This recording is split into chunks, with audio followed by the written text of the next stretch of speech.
નમસ્કાર, હું છું ગોપી ગાંગર અને આપ જોઈ રહ્યા છો નિર્ભય ન્યૂઝ. આપણી સાથે અત્યારે વરિષ્ઠ પત્રકાર જગદીશ મહેતા જોડાયા છે. જગદીશભાઈ પાસેથી આજે સમજીશું કે દિનુ બોગા સોલંકી અને કલેક્ટર દિગ્વિજયસિંહ જાડેજા વચ્ચે શું ચાલી રહ્યું છે, કારણ કે ક્યાંક ને ક્યાંક આ મુદ્દો હવે ગરમાઈ રહ્યો છે. જે રીતે આરોપ પ્રત્યારોપનો દોર ચાલી રહ્યો છે, જગદીશભાઈ, મુદ્દો આમાં આખા વાતની અંદર મૂળ શું છે? કેમ ત્યાંના દિનુ બોગા સોલંકી અને દિગ્વિજયસિંહ જાડેજા વચ્ચે બબાલ થઈ રહી છે? બેન, રાહત इंदरी નો એક શેર છે, झूठों ने झूठों से कहा है कि सच बोलो, बाहर दीवार पे लिखा है कि सच बोलो, अंदर तो झूठों की पूरी मंडी भरी है और सरकारी ऐलान हुआ है कि सच बोलो.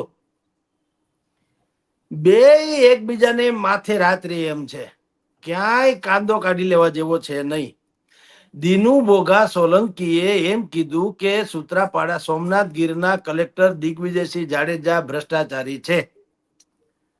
હવે દિનુ બોગા સોલંકી જયારે એમ કે આ ભ્રષ્ટાચારી છે, ઈ એના જેવું લાગે કે કેજરીવાલ એમ કે ઈમાનદાર લોકોની હવે કઈ જગતમાં કઈ શાખ જ રહી નથી. મમતા બેનર્જી એમ કે રોહિંગ્યા થી માંડીને જેટલા બાંગ્લાદેશીઓ ઘૂસી આવ્યા છે એને કાઢવા માટે તેને કોઈ મહેનત નથી કરતું, તો હું ચલાવી નહીં લઉં. લાલુ યાદવ એમ ન કહે કે ગૌચરની જમીન ખાઈ જનારાને કડકમાં કડક સજા કરો. ઈ જેમ કે ને જે લાગે એવું દિનુભાઈ સોલંકી કે કલેક્ટર ભ્રષ્ટાચારી છે, આ એના જેવું વર્ઝન છે. મૂળ વાત શું છે, ડખોય સમજ્યા જેવો છે. આ બધા જે છે ને એ મીડિયાના ખભે બંદૂક મૂકી અને ડખો કરવાની વાતો છે, બીજું કાંઈ નથી. સેટિંગ કરવા સિવાય શું થયું એના મૂળમાં જાઓ. નગરપાલિકાની ચૂંટણી પહેલા કોડીનારના ગોંદરા વિસ્તારમાં જાહેર સભા હતી દિનુભાઈ સોલંકીના ભત્રીજા શિવાભાઈ સોલંકીની. માંડપ બંડપ બંધાઈ ગયા હતા, ધજાકા પતાકા લાગી ગયા હતા, બેનર પોસ્ટર લાગી ગયા હતા, મંચ સજાવી ગયા હતો. હવે ભાઈ દિનુભાઈ આવે એટલી જ વાર હતી, અથવા તો શિવાભાઈ બોલે એટલી જ વાર હતી. હવે ગમે તે બન્યું હોય, ટેકનિકલી જે એરર હોય તે દિગ્વિજયસિંહ જાડેજા ત્યાં આવ્યા અને એને કીધું આ બધું ઉતારી લ્યો, આ નહીં હાલે, કઈ અહીંયા સભા નહીં થાય. ઈ નહીં થાય ન્યા વાત પૂરી નથી થઈ. ન્યા શક્તિસિંહ ની સભા છે એવું થયું, શક્તિસિંહ ની સભા થઈ. હવે દિનુભાઈ સોલંકીની સામે કોડીનારમાં ફૂફાડા મારવા અને એમાંય પાછા શત્રુને રાજી કરવા, આ ભૂમિકા હોય એ દિનુભાઈ સોલંકીની હાજરીમાં કોડીનારમાં સંભવ નથી. રીબડામાં જઈને અનિરુદ્ધસિંહ જાડેજાને ગાળું દેવી, ગોંડલમાં જઈને જયરાજસિંહને ગાળું દેવી, રાણાવાવ કુતિયાણામાં જઈને કાંધલને પડકારવો કે કોડીનારમાં જઈ અને દિનુ બોગાને પડકારવા, બધું હરખું છે. એટલે દિનુભાઈ ને શિવાભાઈ જે માણસો હતા એને કલેક્ટર હાય હાય, કલેક્ટર હાય હાય એવો ડખો ત્યાં કર્યો ને કલેક્ટરની ઉપર આમ ઘેરાબંધી જેવું થઈ ગયું હતું. અચાનક 4-5 પોલીસની ગાડીઓ આવીને કલેક્ટરની સેફલી લઈ ગયા, એ જુદી વાત છે. ત્યાંથી આના બીજ રોપાણા. કલેક્ટરે જે સોમનાથ ગીરમાં પ્રભાસ પાટણ અને સોમનાથમાં જે ડિમોલિસ્ટ કર્યા, જે ગેરકાનૂની બધા બાંધકામો, ઈ કાંઈ પોતાની મનસુફીથી કર્યા નથી. કલેક્ટર આવું કરે નહીં. કલેક્ટર કઈ બોધું ન હોય, અક્કલ મઠા ન હોય. આઈપીએસ ના આઈએએસ કેડરના લોકો હોય એ બિલકુલ કાયદાકીય રીતે તો કોઈ દી તમે છટકબારીમાં આવે જ નહીં, ત્યારે ત્યાં થાવ, એમને ચડી બેઠા ન હોય. તો એને જયારે ડિમોલિશ કર્યા, એ તો વરાદિત્યા કરે છે. હવે કેમ પેટમાં દુખ્યું ભાઈને, દિનુભાઈ સોલંકીને, કે આ બધા ડિમોલિશ કર્યા છે એ ખોટા છે, અથવા તો એમાં કેટલાક મૂળ આખી વાત સમજવા જેવી છે. ડિમોલિશ કર્યા એમાં કેટલાક લોકો કોંગ્રેસના અગ્રણી હતા, મુસ્લિમ અગ્રણી હતા, જેના મકાન દુકાન બધું ડિમોલિશ થઈ ગયું. એમાંના કેટલાય મુસ્લિમ હતા ની કોંગ્રેસના અગ્રણી હતા. એ લોકોએ હાઈકોર્ટ સુપ્રીમ કોર્ટમાં બુદ્ધિપૂર્વકની અરજી કરી છે કે અમને ભાઈ આ અમારું વકફ બોર્ડનું હતું, અમે કાનૂની હતા, વર્ષોથી અમારા અહીંયા રહેઠાણ કે દુકાન કે વ્યવસાય છે, તંત્રએ જો હુકમી કરી અને હિન્દુની સરકારને સારું લાગે એટલે અમારા પાડી વગેરે વગેરે, એ એની જગ્યાએ છે, એને ફરિયાદ કરી. હવે તમે વિચાર કરો, દિનુ બોગાએ શું બુદ્ધિ વાપરી કે એનો ડખો તો નગરપાલિકાની ચૂંટણીની સભામાંથી ઉભો થયો. બરાબર, કે મારા ભત્રીજાની સભા શું કામ ખોરંભે ચડાવી અને ત્યાં શક્તિસિંહની હું કામ કરી. એટલે ઈ જયારે યોગાનુયોગ થયું, અંદર જે રંધાણું હોય છે, આપણે કલેક્ટરને ક્લીન ચીટ આપતા નથી, પણ જે થયું હોય તે કલેક્ટરે દિનુ બોગા સોલંકીના ભત્રીજા શિવા સોલંકીની સભા રદ કરાવીને ઈ જ જગ્યાએ શક્તિસિંહ ગોહિલની સભા થઈ. એટલે દિનુ બોગા સોલંકીને લાગ્યું કે કલેક્ટર છે જ્ઞાતિવાદ ચલાવે છે, કારણ કે દિગ્વિજયસિંહ પણ ક્ષત્રિય છે, ગોહિલ શક્તિસિંહ ગોહિલ પણ ક્ષત્રિય છે. હવે આગળ જુઓ, દિનુ બોગા સોલંકીએ એમ કીધું કે કલેક્ટરે શક્તિસિંહની ફેવર એટલા માટે કરી કે કેટલાક મુસ્લિમ અગ્રણીઓ કોર્ટમાં ગયા છે અને કોર્ટમાં દિગ્વિજયસિંહ જાડેજાની વિરુદ્ધમાં ચુકાદો આવે એમ છે. એટલે એમ કે દિગ્વિજયસિંહે શક્તિસિંહ ગોહિલ જે કે એડવોકેટ પણ છે, એણે કીધું કે તમે મને ન્યાથી બચાવો તો હું તમને કોડીનાર નગરપાલિકા ભેટમાં આપું. બોલો, હવે આવી વાત દિનુ બોગા સોલંકી કરે, આમાં 1000 શાહબુદ્દીન રાઠોડના જોક સહિત ટૂંકા પડે. વાત સાચી. ભલા માણા કોઈ કોર્પોર અને કોઈ કલેક્ટર ઈ તમને નગરપાલિકા તો ઈ જ ઉભા ન રહી જાય. આ ગુલામી કોણ કરે? ઈ ટેસડા ન કરે. જો ઈ ધારે એમ કરે થોડું ઘણું ઠીક છે, ઈધર ઉધર કોક માણા કરે, પણ કલેક્ટર નગરપાલિકા 28 બેઠક પાછી આવી તો દિનુ બોગા સોલંકીની પેનલની, ભાજપની ટૂંકમાં એક પણ આડાવડું ન થયું. જો કાંઈક થવાનું હોત તો 5, 10, 15 આમે થવું જોઈતું હતું ને. ઈ તો કઈ થયું નથી. એક પણ ન હતો. દિનુ બોગા સોલંકીનો જય જયકાર છે ને એનો જય જયકાર ને થઈ રહ્યો છે વર્ષોથી, એમાં કઈ છુપાછુપી નથી. હકીકત બહુ જુદી છે અને મીડિયાના ખભે બંદૂક મૂકીને ઉલ્લુ બનાવે છે. શું હકીકત છે? ઉના પંથકમાં ઉના દેલવાડા મહાજન પાંજરાપોળ ટ્રસ્ટ નામની સંસ્થા જે છે, એની 320 એકર જમીન, એમ કહેવાય છે કે જમીન ટોચ મર્યાદાના કારણે ખાલસા થવાની નોટિસ એને 2 જાન્યુઆરી 2025 ના રોજ મળી. હવે ઈ જમીન ખાલસા થાય કે ફાલસા થાય, તો ઈ તો ખરેખર તો દેલવાડા મહાજન પાંજરાપોળ ટ્રસ્ટ હોય એને વાંધો લેવો જોઈએ ને. એને બદલે દિનુભાઈ ને નથી સહન થતું. બોલો, એટલે કોંગ્રેસે તો આક્ષેપ કર્યા જ છે કે દિનુભાઈને પોતાને પેટમાં દુખે છે, માથું કૂટે છે. પણ તમને આશ્ચર્ય થશે જાણીને, ગોપીબેન, ભારતીય જનતા પાર્ટીના નેતાએ પણ ટપાલ લખીને લેખિતમાં કીધું કે દિનુ બોગા ખોટા છે.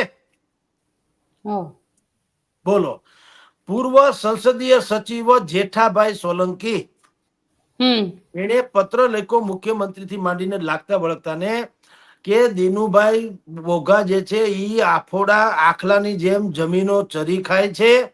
320 એકર જમીન જે છે દેલવાડા મહાજન પાંજરાપોળ ટ્રસ્ટની, ઈ ખાલી ટ્રસ્ટ તો નામનું છે, બાકી જમીનનો કબજો ભોગવટો દિનુભાઈ સોલંકી કરી રહ્યા છે. ઈ જમીન ખાલસા થાય તો 350 એકર જેટલી જમીન સરકારી થઈ જાય એમ છે ને દિનુભાઈને મોટો ઝટકો પડે એમ છે. મોટો એટલે થોડો, કારણ કે દિનુભાઈ બોગાભાઈ તો હજારો એકર જમીન હોવાનું કહેવાય છે. બિલકુલ. જેમ એને આક્ષેપ કર્યા એની સામે આક્ષેપ છે, આના કોઈ પુરાવા નથી. જેમ એને આક્ષેપ શું કર્યું કે જિલ્લા કલેક્ટર જે છે સોમનાથ ગીરના દિગ્વિજયસિંહ જાડેજા, એની પાસે 20 કરોડ રૂપિયાનું ન્યારી ડેમ પાસે પ્રતિબંધિત વિસ્તારમાં, રાજકોટના ન્યારી ડેમ પાસે પ્રતિબંધિત વિસ્તારમાં 20 કરોડની કિંમતનું ફાર્મ હાઉસ છે. ઈ સહિતની 100 કરોડ રૂપિયાની મિલકત એમ કે એને એકત્ર કરી છે. આવો એનો આક્ષેપ છે, પુરાવો નહીં, ફરિયાદ નહીં, આક્ષેપ. હવે આક્ષેપની દુનિયા રાજકારણમાં એવું છે કે તમે ગમે એની ગોફણિયા ભાવ ગમે એને મારી શકો. એમ તો રાજકોટમાં દર બીજું હાઈરાઇઝ બિલ્ડિંગ છે એ વજુભાઈ વાળાનું છે, આખું રાજકોટ કે છે લ્યો. અને એને હલફનામું જે રજૂ કર્યું ચૂંટણી પંચમાં, 15,000 રૂપિયા રોકડા છે ને ઠોઠા જેવી કાર છે ને. બોલો, હવે હું કરી લેવો? હવે એ રે છે એ કરોડો રૂપિયાનો બંગલો છે. તો આક્ષેપ જુદી ઘટના છે, પુરવાર કરવું જુદી ઘટના છે. દિનુ બોગા સોલંકીએ કીધું કે આણે તો મોહમ્મદ ગઝનીની જેમ સોમનાથને લૂંટ્યું. બોલો, અને 100 કરોડ રૂપિયા બનાવ્યા. અને એને પાછું કીધું કે જે ન્યારી ડેમમાં ફાર્મ હાઉસ છે યા તો ઈ પોતાના નામે છે, એટલે કે જે દિગ્વિજયસિંહ જાડેજાના પોતાના નામે છે અથવા એના હગાવાલા નામે છે. હવે આ વાત છે ને નરોવા કુંજરોવા જેવી થઈ. અસ્વસ્થામાં હણાયો, નરોવા કુંજરોવા. હાથી કે માણસ ઈ ખબર નથી. યુધિષ્ઠિરે કીધું કે વાત સાચી છે, અશ્વત્થામા મરાણો. પછી ધીમેકથી બોલ્યા નરોવા કુંજરોવા, કા નર કા હાથી મને ખબર નથી. એટલું સત્ય છુપાવ્યું ને બુદ્ધિપૂર્વક બોલ્યા. એમ આને કીધું કે કા એનું પોતાનું કા એના પરિવારજન. હવે પરિવારનું હોય કે મિત્રનું હોય એમાં તો દિગ્વિજયસિંહ જાડેજા શું કરે તમે સમજી લો. હું ગરીબ હોઉં તો મારા આખા ખાનદાને ગરીબ હોવું ક્યાં જરૂરી છે? તો સુખી હોઈ શકે. તમારે આ આખી, એટલે હું તમને પહેલેથી વાત આ માંડીને કરું છું કે કોઈ સમજ્યા હાણા વગર હંધાય ધોકા પછાડે છે. જાણે દિનુભાઈ સોલંકી જે છે કામધેનુ ગાય હોય અને પાપનું મૂળ બધું દિગ્વિજય જાડેજા જ હોય એવી વાતો થઈ રહી છે. એટલે કઉ છું કે બે અરસપરસ ટકરાણા છે. એમાં કોઈને આપણે ક્લીન ચીટ નથી આપતા, કોઈને આપણે ભ્રષ્ટાચારી નથી કહેતા. પણ દિનુભાઈ સોલંકી પણ બહુ દૂધે ધોયેલા નથી. અને જાડેજાભાઈ જે છે કલેક્ટર, એમાં ક્યાંક 19-20 તો લાગે, નહીં તો બદનક્ષીનો કેસ ન કરે. વાત સાચી. આઈપીએસ ને આઈએસ કેડર નો માણસ છે એને, અને અત્યારે વર્તમાન કલેક્ટર છે, પાછા નિવૃત્ત હોય તો ઠીક છે. ઉતરો અમલદાર કોડીનો અત્યારે તો એ ખાનખાના છે, સરકારની ગુડબુકમાં છે. એના નામે જો આવું 150-200 કરોડના કૌભાંડને મોહમ્મદ ગઝનીની જેમ સોમનાથ લૂંટવું એટલી હદે જો આક્ષેપ કર્યો હોય તો ઈ બદનક્ષીનો કેસ ન કરવો જોઈએ. ધડાક કરતો ને કાંઈ એને ન કેવું જોઈએ કાં સાબિત કરો, નહીતર હું આ નોકરી છે તમે રાજીનામું તમને છોડાવી દો, તમે રાજકારણ છોડી દેવાની કાંઈક તો પડકાર તો ફેંકે ને. કમસે કમ ક્ષત્રિય તો છે, બીજું બધું જવા દો કલેક્ટર ને ફલેક્ટર ના હાથે ને. ક્ષત્રિય છે એ તો કોઈ દી ગાંડા જાય નહીં. એક અક્ષર બોલ્યા નથી. એને શું કીધું? કાયદો કાયદાનું કામ કરે. દિનુભાઈ ને કઈ ખોટું લાગ્યું હશે એટલે દિનુભાઈ બોલતા હશે, મારે એની કઈ લેવા દેવા નથી વગેરે વગેરે. ટાઢા કોઠે જવાબ આપ્યો. ઈ ગોળે ઉતરે ને એવી વાત છે. હવે એનાથી પણ બીજી તમને ઘણી સરસ વાત કરું બેન. દિનુભાઈ સોલંકીએ રાજકોટ જિલ્લા કલેક્ટરને આવેદન પત્ર આપ્યું. જુઓ મજાની વાત જોજો કે તમે આની તપાસ કરાવડાવો, આ જિલ્લા કલેક્ટર ગીર સોમનાથના. તો રાજકોટ કલેક્ટરે મામલતદારને તપાસ સોંપી કે કલેક્ટરની તપાસ કરો. બોલો. આજ તો આપણા રાજ્યની આજ તો કરુણતા છે. ઈ જ કહું છું. એટલે આ પટ્ટાવાળાને કે પ્રિન્સિપાલ ની ભૂલ કાઢો, શું કાઢે? તળું કાઢે. એમ મને તમે એમ કહો કે મુખ્યમંત્રી કે વડાપ્રધાન નું હોય એનું કઈ કૌભાંડ ગોતીને તમે ક્યાંથી મેળ પડે? ક્યાં આપણે ક્યાં ઈ? એમ એને મામલતદારને કીધું કલેક્ટરની તપાસ કરો. હાલે લે. એટલે બિલાડીને કીધું તમે દૂધનું ધ્યાન રાખો. મામલતદાર તો અમથો જ ફફડતો હોય. ઈ કલેક્ટરની ન્યા એની હેસિયત છે કે ન્યા જઈને દંડા પછાડે કે ગમે એમ કરીને ડોક્યુમેન્ટ માગે? કલેક્ટર મોટો કે આ મોટા? પણ કેવું ચાલે છે? મીડિયાનો ઉપયોગ કરીને બે મોટા માથા પોતાની આખી છબી જે છે એને દાગ થતી અટકારવા અને ભીતરથી સમાધાન થઈ જાય એના માટે તમારો ને મારો એટલે મીડિયાનો કેવો ઉપયોગ કરે છે તમે જુઓ. એટલે ભલા માણસ, જયારે તમને ખબર છે કે 100 કરોડ રૂપિયાની મિલકત ભાઈએ વહાવી છે તો તમારે ઉતાવળ શું છે? તમે તારે ડોક્યુમેન્ટ ભેગા કરી બધા અને તમે FIR ફર્સ્ટ ઇન્ફોર્મેશન રિપોર્ટ તમે ફરિયાદ કરો ને એટલે સીધા ઠાઈ જે કલેક્ટર હોય કે વડાપ્રધાન હોય, કાયદો તો બધા માટે હેરખો હોવાનું કહેવાય તો છે કમસે કમ. તો થાય ગયો. પ્રદીપ શર્માનું થયું જ ને, જેમ થયું એ રામ જાણે. કચ્છના પ્રદીપ શર્મા છે જ નથી, થાય છે જેલમાં છે જ બધું. અત્યારે જેલમાં છે જ. બિલકુલ. અને સંજીવ ભટ્ટ ને પણ તમે જુઓ શું હાલત થઈ છે. તો કાયદો તો છે. તો તમે FRI કરો ને, તમે આવેદન પત્ર. આ તો લવિંગ કેરી લાકડીએ રામે સીતાને માર્યા જો, ફૂલ કેરે દરુડીએ સીતાએ વેર વાળ્યા જો. આ તમારા ના મારા ખભે બધે આપણે છાપામાં ફોટા લઈએ, પાછા કલેક્ટરને આવેદન પત્ર આપીને તપાસ કરી લોકતંત્રની રીતે. એટલે હું ઈ મેસેજ પૂગી જાય દિગ્વિજયસિંહ જાડેજા સુધી. હવે ઈ છેડા અડાડે, કારણ કે ઈ ટાઢે કોઠે બેસી ગયા. નહીં તો ફૂફાડા મારવા જોઈએ ને, ફૂફાડા નથી માર્યા. ઈ હે કે બેસી ગયા એટલે કાંઈક ડખો તો છે. હવે શું થાય? છેડા અડાડશે, બીજું કઈ નહીં. આ ગામ ગધેડો તો થઈ ગયો. ગામ ગધેડો થઈ ગયો એટલે હવે છેડા અડાડશે. છેડા અડાડશે એટલે કે ભાઈ તું મને નડતો નહીં, હું તને નહીં નડું. વાત થાય પૂરી. હવે જનતા ગઈ ભાડમાં, આપણે શું મતલબ છે? કારણ કે લડત જનતાની ક્યાં છે? એક્ઝેક્ટલી. પણ સર આની અંદર આ આખા મામલે, કારણ કે જે રીતે આ આખો મામલો સામે આવી રહ્યો છે અને બંને વચ્ચે જે રીતે આખી લડાઈ થઈ રહી છે એ દિનુ બોગા સોલંકી હોય, કારણ કે દિનુ બોગા સોલંકી એ વિસ્તારના દબંગ નેતા તરીકે જાણીતા છે કે કોડીનાર એટલે દિનુ બોગા સોલંકી, અને દિગ્વિજયસિંહ એક એવા ઈમાનદારની જે છબી ધરાવે છે, કારણ કે એમના ઉપર જ એમની જ ઈમાનદારીની છબી ઉપર આ હુમલો કરવામાં આવ્યો છે. તમને લાગે છે કે આનું પરિણામ રાજકીય રીતે પણ આવી શકે, અને એમાં પણ શક્તિસિંહ ગોહિલને આની અંદર એડ કરી દીધા છે? ઈમાનદારની કસમ તો કેજરીવાલે ખાતા હતા, હવે ઈમાનદાર પોતે આપઘાત કરી ગયા. ઈમાનદાર નામનું તત્વ છે ને, એ જ્યારથી કેજરીવાલને લાગ્યું ને ત્યારથી ઈમાનદારીએ પોતે કીધું લાજી મરી, મારે જો આવું જ ઈમાનદારી હોય તો ભગવાન બચાવે. હવે એ છોડો બધું ઈમાનદાર. શક્તિસિંહને તો ખોટા હડફેટે લીધા, એનો કોઈ મતલબ નથી સાહેબ. એવું હોય નહીં કોઈ દી કે શક્તિસિંહ એને બચાવી. એલા તો પછી કપિલ સિબ્બલ એથી મોટા છે તો દિલ્હીમાં ખેલ ના પાડી નાખે કેજરીવાલ. હાલો, બિલકુલ. અરે છોડો યાર, આ બધી મજાકિયા જેવી વાતો છે ને, લોકોને આંખે પાટા બાંધવાની વાત છે. શક્તિસિંહ પોતે ટકી રહ્યા, એ પણ એની ઉપલબ્ધિ છે બિચારાની. એકે ક્યાંય જીતતા નથી, ક્યાંય મેળ પડતો નથી. અમિત ચાવડા એની રીતે હાલે છે, જગદીશ ઠાકોર એની રીતે હાલે છે, ભાઈ ભરતસિંહ સોલંકી એની રીતે હાલે છે, જિગ્નેશ મેવાણી એની રીતે હાલે છે. કોઈ કૂતરું પૂછતો તો છે નહીં, કોઈને સેના પ્રમુખ ને શેની વાતો. એ ઠીક બિચારા સજ્જન માણસ છે એટલે એ બધું હાકે જાય, ગાડું હાલે છે, ભાઈ વાતમાં કઈ દમ નથી. એક કે નગરપાલિકા એક સાયલાને બાત કરો તો ક્યાંય તમારો મેળ પીડ્યો નહીં. એ બિચારા શું કરે મને તમે કહો. એટલે શક્તિસિંહમાં ઈ તમને જીતા ત્યાંથી બચાવી લે, તમે એને કોડીનાર નગરપાલિકા આપી દો. બોલો, આ તે કઈ ગજબ કહેવાય. એક કલેક્ટર કોઈને નગરપાલિકા ભેટમાં આપી દે, આવા મોટા કલેક્ટર તો એ રાજકારણમાં જોવા જોઈએ, હું તો એમ કહું. એટલે કાંઈ શક્તિસિંહ બક્ષીસિંહ કુછ નહીં સાહેબ, વાહિયાતમાં વાહિયાત દલીલ છે. પણ શું કામ કરવાની પાછળનું રીઝન છે. પોતાની પછડી દબાણી તો કહેવાય નહીં, તો કોઈ પડે નહીં. રાજકારણના નામે તમે ખેલ નાખો તો પબ્લિસિટી એટલે છાપામાં ગધેડો થાય, મીડિયામાં ગધેડો થાય, એટલે મેસેજ એમ લાગે કે જાણે લોકો આ દિનુભાઈ જે છે એ 200, 250 કે 320 એકર જે ગૌચરની જમીન બચાવવા માટે થઈને મેદાને પડ્યા છે, જનતાના પ્રતિનિધિ તરીકે પડ્યા છે, જીવદયાના હિમાયતી તરીકે પડ્યા છે, અને બિલકુલ કામધેનુની રક્ષા માટે પડ્યા છે, વગેરે વગેરે. પણ વાસ્તવિકતા કઈક અલગ છે.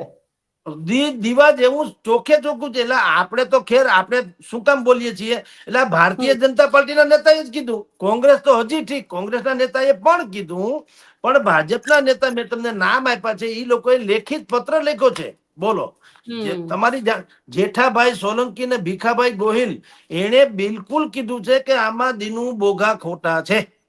બોલો, એને કીધું દિનુ બોગા ગમે એને હાથવાળીઓ કરી લે છે, દબંગ છે, માથાકૂટ કર્યા કરે છે. અને આમ પણ તમારી જાણ ખાતર ગોપીબેન, અહીંયા સૌરાષ્ટ્રમાં આપણને શું છે, આપણે બોલીએ એટલે આપણને લોકો ટીકા કરે, કાં પછી આપણને ફોન કરે તમે કેમ અમારા વિશે બોલ્યું, એટલે આખું ગામ બોલે છે. તો સૂરજ ઉગો એ કોને ખબર ન હોય? તમે અમારા મોટે ક્યાં બોલાવો? કુતિયાણામાં દબંગ છે કે નહીં ભાઈ? બિલકુલ. કાંધલ ઢેલીબેન, અચ્છા ઢેલીબેન પણ અત્યાર સુધી હતા કે નહીં? 3 દશકા સુધી તમે એનું કાંઈ કરીને કઈ દબંગ હતા કે નહીં? તો હતા. કાંધલ છે તો છે, દિનુ બોગા છે તો છે. એમાં કઈ ના હોય તો મને કયો. તમે કે એમાં કોઈને તમે અત્યાર સુધીમાં કઈ ઇધર ઉધર કરી શકો? જયેશ રાદડિયા ઈ ઓલી દબંગમાં ન આવે, પણ એનો દબદબો તો છે તો છે. તમે જો જીતા, બરાબર, જીતા પછી ગોંડલમાં ભાઈ જયરાસિંહ નો દબદબો છે કે નહીં? રીબડામાં અનિરુદ્ધસિંહ જાડેજાનો દબદબો છે કે નહીં? પરસોત્તમ સોલંકીનો ભાવનગરમાં દબદબો છે કે નહીં? છે તો છે ભાઈ સાહેબ, છે જ. તમે ના પાડો થોડું, તમે કેમ થોડું હાલે દુનિયામાં? કઈ હું આજે બુધવાર છે તો કાલ ગુરુવાર થોડું કોઈ માની લે. એટલે આ લોકોને બધાને એવું છે કે સાહેબ તમે એમ કે ટીવીમાં બોલો તો અમે શેના દબંગ, પણ તમે પૂછો ધાવણા છોકરાને પૂછો તો કે ભાઈ સાહેબ ભગવાન બચાવે તમારાથી. તો તમે છો ઈ છો ભાઈ, સાંભળી લો. એટલે તમારી જાણ ખાતર આમાં બીજું કશું જ નથી. કોડીનારનો આખો પટ્ટો છે, ઈ દબંગાઈનો પટ્ટો છે, દિનુ બોગા સોલંકીનો. કોડીનારથી આ બાજુ વેરાવળ તરફ તમે આવો તો એ જસા ધાના માંડા થઈ ગયા છે. એના દીકરા જસુભાઈ ઓફ થઈ ગયા, અત્યારે ભગાભાઈ છે, ભારતીય જનતા પાર્ટીમાં છે, તે તાલાના ધારાસભ્ય. એનો દબદબો ન્યા પણ એવો છે. પોરબંદરમાં તમે જાણો છો, મેયર પ્રકરણમાં કાંધલથી માંડીને આ લોકો જાડેજા પરિવાર પણ છે, ઢેલીબેન નો છે. એમ દરેક જગ્યાએ પોતપોતિકા છે ને છે. ઓ વાતની એક વાત. એટલે આમાં જેટલું જેનાથી બને એટલું હવવે કરી લીધું, પણ ગધેડો શું થયો? મેં કીધું તેમ ચૂંટણી પહેલા એના ભત્રીજાની સભામાં કલેક્ટરે જે કઈ સીન સપાટા નાખ્યા, કાનૂની હોય કે ગેરકાનૂની, એ આપણને ખબર નથી. પણ એને ત્યાં રીતસર ધજાકા પતાકા હતા, ત્યાં એના વિડીયો વાયરલ થયા છે. એમાં ભાઈ પોતે દિનુ બોગા સોલંકી કે છે કલેક્ટરને ધબધબાવે છે, ને એ આવ્યું કે કલેક્ટરને ખખડાવી નાખ્યા, જવા દે તું આમ ને તું તેમ, તું તારી કરી નાખ્યું. બરાબર. તો એનો અર્થ એમ છે કે દબંગાઈ છે. હવે તમે આપણા મોઢે બોલીએ તો કે તમે કેમ દબંગ, તો આથી વિશે શું છે? આપણી હેસિયત છે, સામાન્ય માણસની હેસિયત છે. કલેક્ટરને, અરે ક્લાર્ક ને કઈ નથી કહી શકાતું, કલેક્ટર તો પછીની વાત છે. એક કોન્સ્ટેબલ ને કઈ નથી કરી શકાતું. રોંગ સાઈડમાં તમારું મારું વાહન જાય, 50 રૂપિયા માંગે, કોન્સ્ટેબલ ને તમે કઈ આપણે નથી કરી શકતા. આપણે ભાઈ આમ હાથ જોડીએ છીએ, ભાઈ બાપા કરીને માંડ છૂટા પડીએ છીએ. તો તમે કલેક્ટરને ક્યારે કહી શકતા? અને અત્યારે પણ તમે જુઓ, કલેક્ટરને સોમનાથ ને મોહમ્મદ ગઝનીએ લૂંટ્યું, એમાં લાયસન્સ વાળો લૂંટેરો છે. આટલા શબ્દો ક્યારે વાપરે? તમે તો દબંગાઈ બીજું હું મને કયો. વાત સાચી. સામે પક્ષે તમે કલ્પના કરો કે ઈ પણ કલેક્ટરે ગાય જેવા થઈને બેઠા, ઈ શું સૂચવે છે બેન કયો? હાલો, ઓલાભાઈ દબંગ છે એ સમજ્યા. કલેક્ટર પણ અહીંયા આગળ શાંત થઈને બેઠા છે. દબંગાઈની વાત નીકળી છે તો દબંગાઈનો ગઈકાલે એક ઓડિયો પણ વાયરલ થયો, કુંવરજી બાવળિયાનો.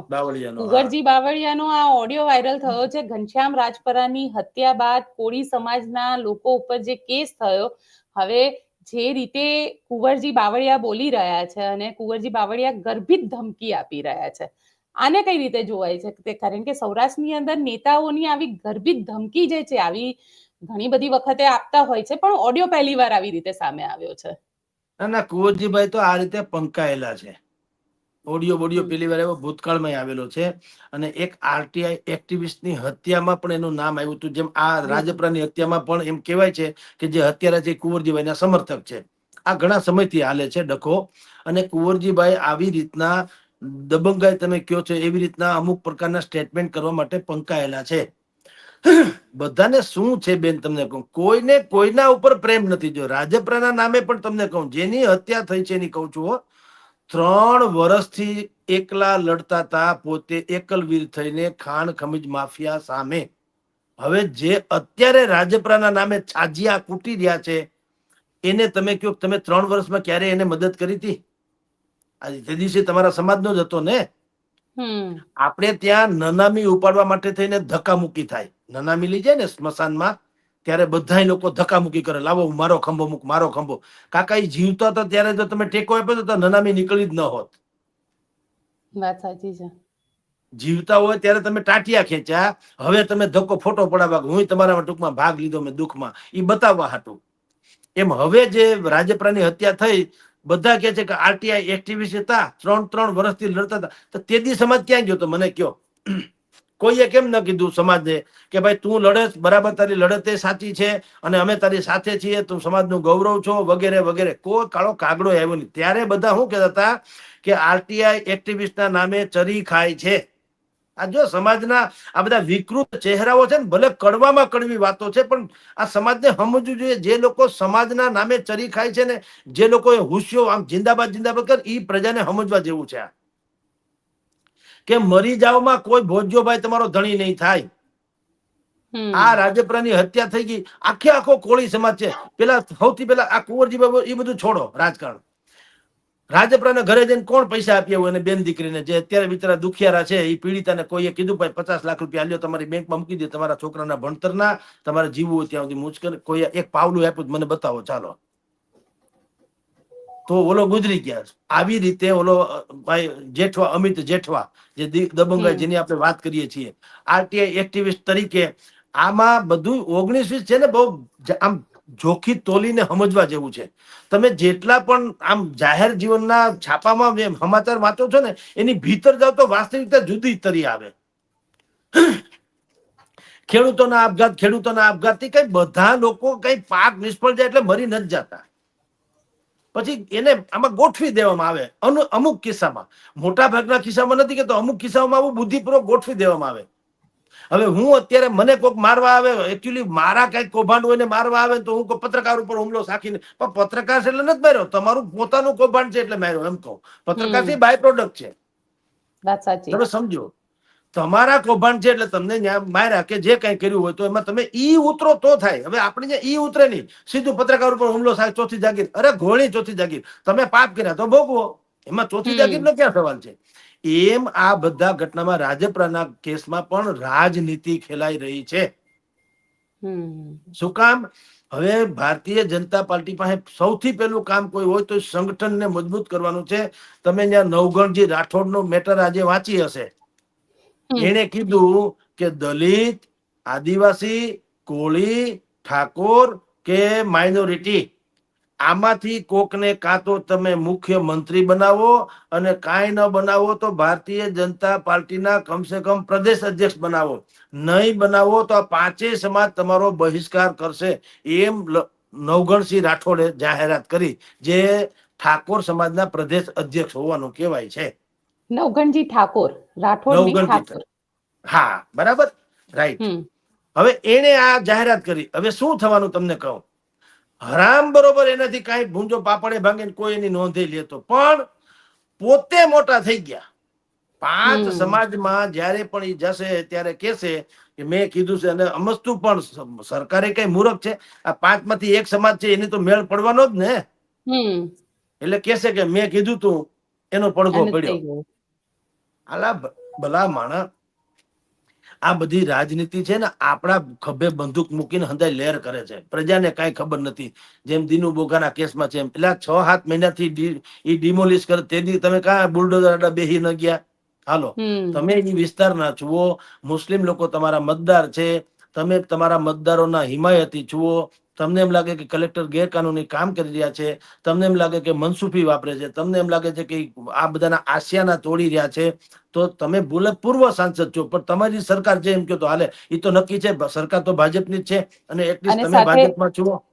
એવું પણ કહેવાય છે કે ઘણા બધા એવા સિનિયર મંત્રીઓના ખૂબ નજીકના વ્યક્તિ તરીકે દીનુ બોગા સોલંકી જાણીતા છે. અરે સાહેબ છોડો, બાકી બધી વાત તો તમે ને હું જાણીએ છીએ. અમુક વસ્તુ તો તમે ખબર છે, બધાને ન કહો તોય ખબર છે કે તમે કેવા દિગ્ગજોને ક્યારે ક્યારે હાંચવા લ્યો. હાલો ની, એક્ઝેક્ટલી, હા. બસ તો પછી છોડો યાર. એટલે એ બધું છોડો. એને કે તમે કાંઈ, એટલે તો કહું છું કે તમે રેડ લાઇટ વિસ્તારમાં જાવ ને, કોઈ શરમાય નહીં એકબીજા. ત્યાં શરમનો ક્યાં પ્રશ્ન છે? એમ તમે થૂકાથૂકી કરો રાજકારણમાં, તમે ક્યાં દૂધે ધોયેલા છે? એ આક્ષેપ છે, જે તમે આક્ષેપ જ કર્યો ને. તમે કલેક્ટરને અમે પુરાવા તો રજૂ નથી કર્યા.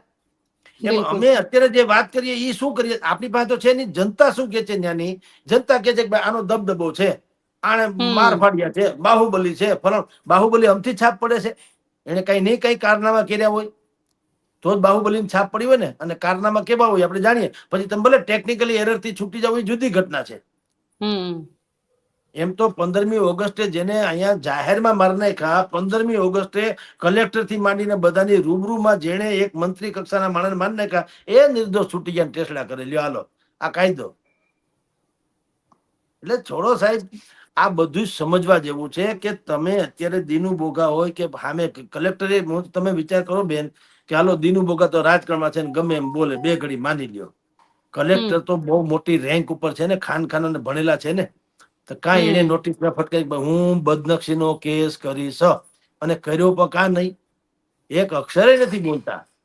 એનો અર્થ એમ છે કે હવે સમાધાનમાં આવો. આ આવેદન પત્ર જે છે ને બેન, આવેદન પત્ર ની ખારીસિંગે ન આવે.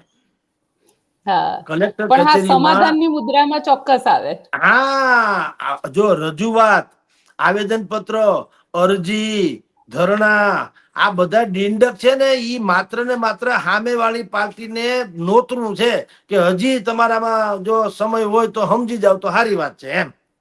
આવેદન પત્ર નો આવે, હું ક્યાંય બંધારણમાં લખ્યું છે કે આવેદન પત્ર તમને આપે એટલે કલેક્ટરે, તમે ક્યાંય જિંદગીમાં કોઈ સાંભળ્યું કોઈએ પણ આવેદન પત્ર સ્વીકાર્યું હોય અને સ્વીકાર્યા પછી ક્યારે એના ઉપરથી એક્શન લઈને કીધું હોય કે આ આવેદન પત્રને કારણે કલેક્ટરે આ નિર્ણય કર્યો? આ સુધીનો રેકોર્ડ નથી. ઈ લઈ લે, ફોટા પડી જાય, છાપામાં આવે, ગધેડો થાય, સામે વાળાને ખબર પડે, ડીલ થાય, નક્કી. બોલો, વર્ષોથી આ ડીંડે કાલે. અને તમારે કે મારે નેતા બનવું હોય બેન, નેતા બનવું હોય તો આવેદન પત્ર જેવી એકેય સીડી નથી. મને અત્યારે કલેક્ટર ગરવાહી ન દે. હું જાઉં તો કલેક્ટર મને કે ભાઈ સાહેબ મીટિંગમાં છે, પણ હું આગળ કેસરીઓ કે ગમે એક લીલો પીળો પટ્ટો પહેરી લઉં કોઈ પણ XYZ પક્ષનો, અને જાવ તો હું જગદીશ મહેતા મટીને પ્રતિનિધિ થઈ જાઉં. બોલો લે હાલે 1 સેકન્ડમાં. ખાલી પ્રતિનિધિ નહીં, પાછો કલેક્ટર ફોટોય પડવે મારી યારે. આવેદન પત્ર હું આપતો હોય એવા, અને મને બા ઇજ્જત લઈ આવે ને બા ઇજ્જત પાછા મૂકી જાય. છાપામાં ફોટો આવે જગદીશભાઈ બ્રહ્મ સમાજના અગ્રણી, એટલે કાલથી હું જે કઈ સામાન્ય હતો એમાંથી થોડોક તો એક ડગલું આગળ વધો, બ્રહ્મ સમાજના અગ્રણી. મારે ધંધો શું કરવાનો? કાંઈ નહીં. ગમે દુનિયાભરની સમસ્યાઓ, ખાલી આવેદન પત્ર આપવાનું, 1 રૂપિયો ખર્ચવાનો મારે નહીં. હું મોટો ભાત થઈને ફરું, જ્યાં હું મારા સન્માન થયા કરે, સાલ ઓઢાડ્યા કરે, હાર પહેર્યા. જગદીશભાઈ બહુ મોટા છે. આ નેતા બનવાની સીડી છે આવેદન પત્ર. અને કેટલાય નેતાઓ આવી રીતે બની પણ ગયા છે. કાંઈ ધંધો નથી. ઉઠીને એક હવારના પરમાં છાપા વાંચી લે, કયો એવો મુદ્દો છે જેના આધારે આવેદન પત્ર આપી શકાય ને આપણા ફોટા છાપવામાં આવે. બોલો. વાત સાચી છે. અને છેલ્લે થશે આમાં સમાધાન સિવાય કશું જ નહીં થાય. 1000% લખી દે. હવે પતી ગયું. હવે તમે જોજો કોઈ નિવેદન નહીં આવે. હવે બધું મહામંથન શરૂ થશે. આ ગધેડો થઈ ગયો, આબરૂ કાઢ નાખી, બધું એકબીજાના ખુલ્લા પાડી લીધા. ઓલાય દબાયેલા હશે, ભલે એ સાચું ખોટું ગમે એમ, પણ એ ક્યાંક છે ખરું ફાર્મ હાઉસ થી માંડીને બધું. એટલે એને ગાય જેવા થઈ ગયા. દીનુ બોગાને તો કઈ ફેર પડતો નથી. એને તો દુનિયા આખી પહેલેથી કે છે તમે આ ટાઈપના છો, એટલે એને તો કઈ બહુ ફેર પડતો નથી. હવે શું થશે? આની જે છે એની ઓલી બુકમાં એની આબરૂ ન જાય કલેક્ટરની, એટલે એમાંય મોટા માથા. કલેક્ટર કઈ સામાન્ય વસ્તુ તો હોય નહીં.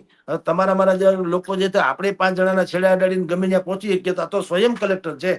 એટલે એ મોટા માથાને લઈ અને આમાં સમાધાન સિવાય કાંઈ થાય એમ નથી. તમે જોજો બધું ટાઢું પડી જાય. પછી તેરી બી ચૂપ મેરી બી ચૂપ. તું ખાઈ જા, હું ખાઈ જાઉં, પ્રજા જાય ભાડમાં. વાત સાચી છે સર. આપ અમારી સાથે જોડાયા એના માટે આપનો ખૂબ ખૂબ આભાર. જી નમસ્કાર. તો આપ શું વિચારો છો મને કોમેન્ટ બોક્સમાં ચોક્કસથી લખીને જણાવજો, અને અમારી ચેનલ નિર્ભય ન્યૂઝને લાઇક, શેર અને સબસ્ક્રાઇબ કરવાનું ભૂલશો નહીં. આભાર.